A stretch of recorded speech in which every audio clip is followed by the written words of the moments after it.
مغربنا كان وباقي مازال مع التاريخ عنده ميعاد جدودنا وسلافنا خلاو باش نفتخروا احنا والأحفاد.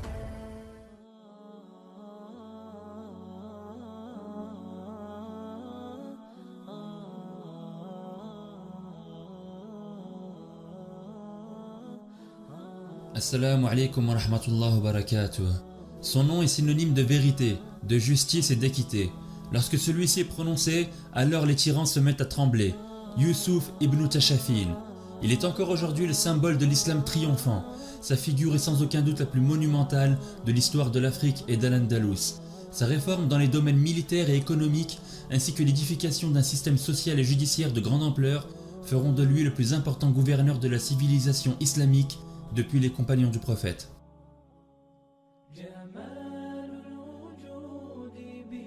Youssouf ibn Tashafin sur son cheval cherche le point le plus haut à travers les collines. Son comportement rappelle curieusement celui des éclaireurs en mission de reconnaissance. En effet, il semble observer dans ses moindres détails les remparts d'une ville. Celle-ci se découvre à peine sous ses yeux. Mais alors que rien ne pouvait venir perturber sa concentration, un sentiment de nostalgie l'envahit. Il repense à ce moment, là où tout a commencé pour lui. Youssouf ibn Tashafin est originaire du Sahara. Sa tribu, les Sanhaja, sont des nomades qui parcourent le désert entre le Maroc et le Sénégal. Il a l'habitude de voir des dromadaires, mais lorsqu'il aperçoit un cheval pour la première fois, il est en admiration. Un étranger l'interpelle alors. Ce dernier n'est autre que Abdullah ibn Yassin, le montagnard de l'Atlas. Il fut appelé au secours par Yahya ibn Ibrahim, le chef des Sanhaja, pour propager l'islam parmi eux. Et c'est dans ce contexte que les deux hommes vont se rencontrer. Accepterais-tu de m'apprendre à combattre? Mais toi seul devras décider quand et dans quelles circonstances le faire. Youssouf attendait cela depuis très longtemps, lui qui ne connaissait que le désert. Il aura enfin la chance de s'initier aux enseignements d'un grand maître de l'école de Karawan. Tu as la possibilité de l'éviter. Quand est-ce qu'on commence alors? Eh bien, dès que tu auras remis cette épée dans son fourreau et que tu auras pris l'une de ses branches.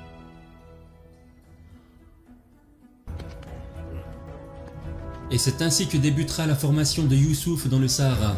Il ne pourra prendre une épée que lorsqu'il sera suffisamment aguerri pour le faire. Pour le moment, il devra se contenter d'un bâton.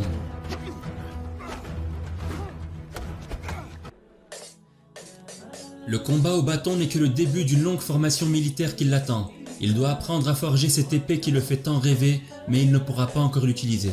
Le travail est rude et il devra se soumettre aux remarques incessantes de son professeur sans contester, s'il veut atteindre l'excellence.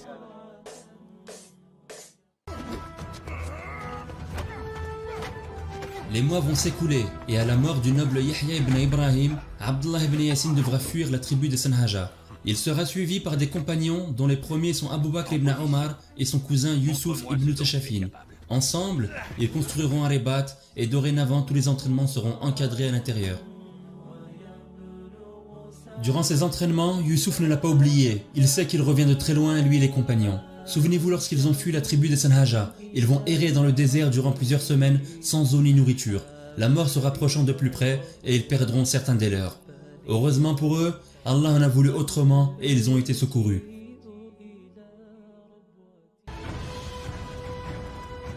Dorénavant, et pour ne plus jamais revivre cette situation difficile, les Morabitin, du nom qu'on leur a donné, devront apprendre à survivre dans le désert. Ils se doivent de savoir se localiser dans toutes circonstances, que cela soit à pied ou à cheval. Et si Youssouf semble bien s'en sortir de ce côté-là, on ne peut pas encore en dire autant de la maîtrise de sa monture.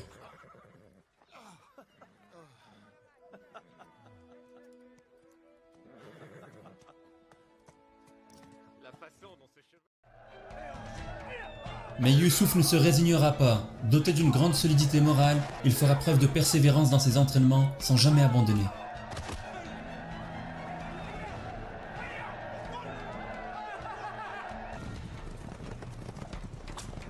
Plusieurs années vont s'écouler dans le Rebat du fleuve Sénégal et Youssouf ibn Tashafin est arrivé à maturité dans ses entraînements. Au point de rivaliser avec Abdullah ibn Yassin, son grand maître qui lui a tout appris. C'est dans la joie et la bonne humeur que Youssouf sera opposé à lui dans une course à cheval. Et lorsque celle-ci s'acheva, Abdullah ibn Yassin tentera vainement de soudoyer les arbitres, alors que désormais le verdict est sans appel. L'élève a bel et bien dépassé le maître.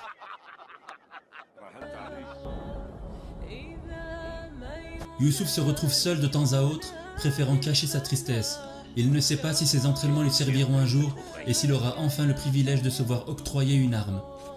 Et c'est à ce moment que Abdullah ibn Yassin le rejoint. J'ai fabriqué cette épée pour toi.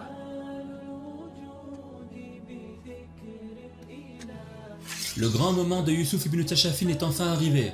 Il se voit remettre de la main de son maître une épée, lui qui l'a tant convoité. Les deux grands hommes sont arrivés au bout du chemin. Ainsi Youssouf ne le sait pas encore, mais sa formation sera déterminante dans un très proche avenir. Lorsque tu seras décidé à en faire usage, surtout n'oublie pas ceci. Jamais l'arme que tu as en main ne doit dicter tes choix et commander tes actes.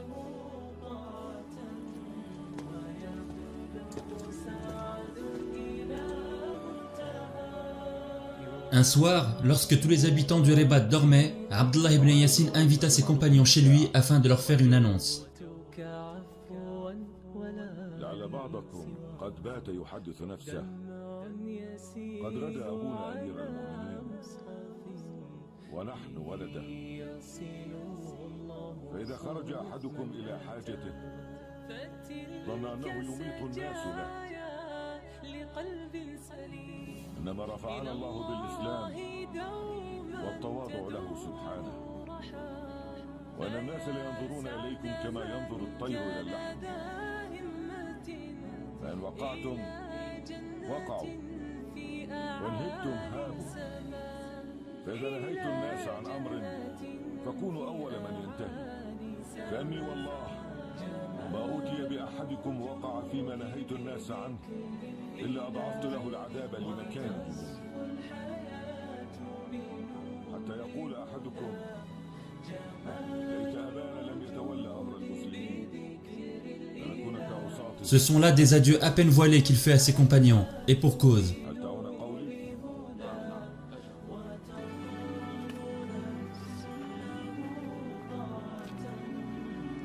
Les craintes de se voir séparés de leur guide va se concrétiser le lendemain. Il saluera tous ses compagnons une dernière fois avant de se retrouver en face de Youssouf. Ce dernier, qui avait l'habitude de cacher sa tristesse aux yeux des autres, ne pourra retenir ses émotions devant lui. Tous les deux savaient pertinemment qu'ils se reverraient pour la dernière fois dans cette vie d'ici-bas.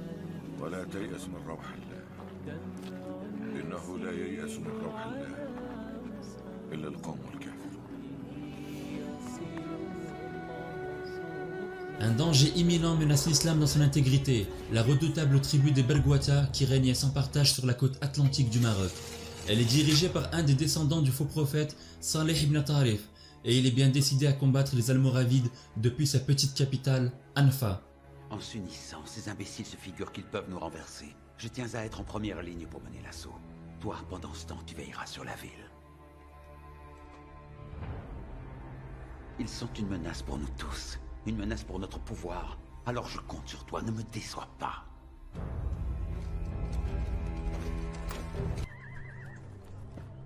Les Morabétaines pénètrent dans la région du Temesna en plein territoire Bergouata. Ils devront faire preuve de patience et en attente de leurs opposants, ils préparent leur matériel de guerre. Mais Abdullah ibn Yassin, en tant que général de l'armée, observe l'horizon sans dévier du regard, jusqu'à l'apparition tant attendue des polythéistes.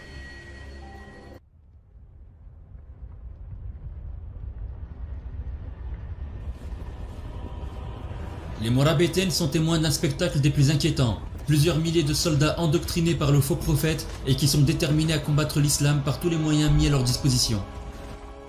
Voici la raison principale qui explique le départ précipité du chef des Morabétaines. Mais à peine Abdullah ibn Yassin aperçoit-il que le gourou des Bergouata envoie ses hordes fanatisées à l'assaut des musulmans.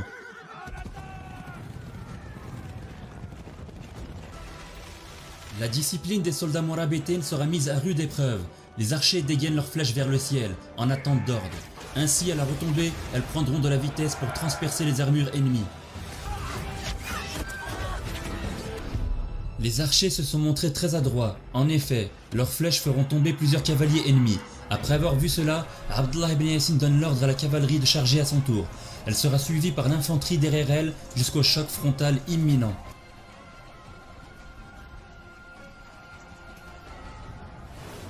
C'est une véritable tempête de sable qui envahit le champ de bataille, si bien qu'il nous est difficile de distinguer les combattants des deux camps. Très vite, les fantassins Sanhaja prennent l'avantage sur les cavaliers ennemis. Ils ont été entraînés à se battre dans des conditions extrêmes et arides, contrairement aux Bergwata, habitués au combat dans les plaines montagneuses.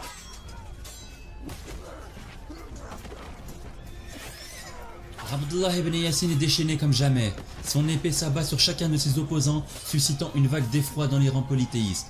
Il ne leur reste plus aucune chance de survivre aux Mourabitines, sauf peut-être par la fuite.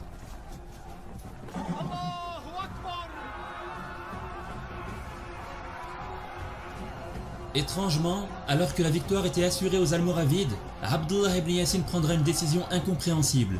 Il partira à la poursuite de Bergwata qui se sont mis à fuir en direction d'Anfa, leur capitale. Les Mourabitines tenteront d'entrer dans la ville lorsqu'un détachement de la tribu ennemie les attirera dans les montagnes toutes proches, et ce sera un véritable désastre.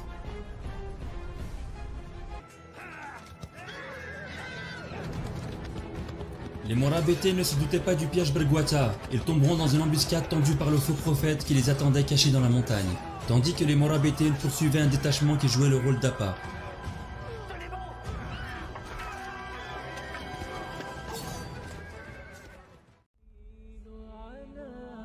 Après avoir un temps cru à la victoire, et suite à une erreur stratégique, les Almoravides seront mis en déroute et tomberont tous en martyrs en l'an 1059.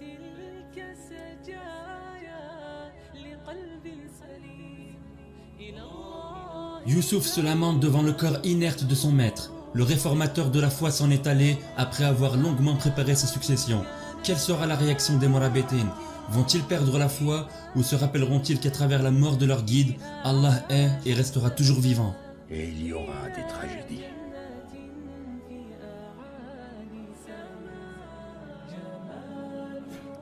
Face à la solitude, Youssouf ne peut garder en lui toute la colère qu'il ressent. Il aurait tellement désiré être aux côtés des martyrs morts dans l'embuscade, mais Abdullah ibn Yassin lui avait formellement interdit de le rejoindre. Quelques mois plus tard, après la colère et les larmes, les Mourabitines ont décidé de se mobiliser et ils prendront la route de Tamsna. Le destin de Youssouf lui donnera l'opportunité de croiser le chemin de celui qui s'est rendu coupable de la mort de Abdullah ibn Yassin.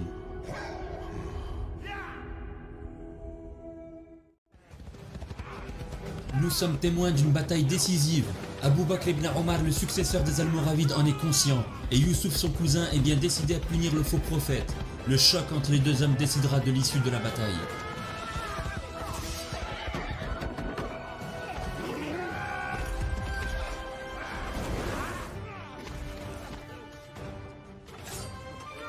Youssouf ibn Tashafin sortira victorieux de ce combat. Il éliminera le faux prophète ainsi que l'idéologie fanatique qui en découlait. L'offensive des Almoravides détruira la tribu de Bergwata et Abu Bakr ibn Omar en sortira renforcé dans sa position de successeur à Abdullah ibn Yassin. Mais ce dont l'histoire retiendra surtout, c'est qu'un nouveau héros apparaîtra. Après ce bref moment de nostalgie passée, Youssouf reprend ses esprits. Il ne doit pas oublier que tout cela remonte à plusieurs années maintenant. Aujourd'hui, Abu Bakr ibn Omar a quitté le Maroc islamique pour l'Afrique de l'Ouest afin de réconcilier les Sanhaja en proie à des guerres intestines. Dorénavant, il est le seul et l'unique commandant des armées mourabitines et il s'apprête à assiéger la ville de Fès.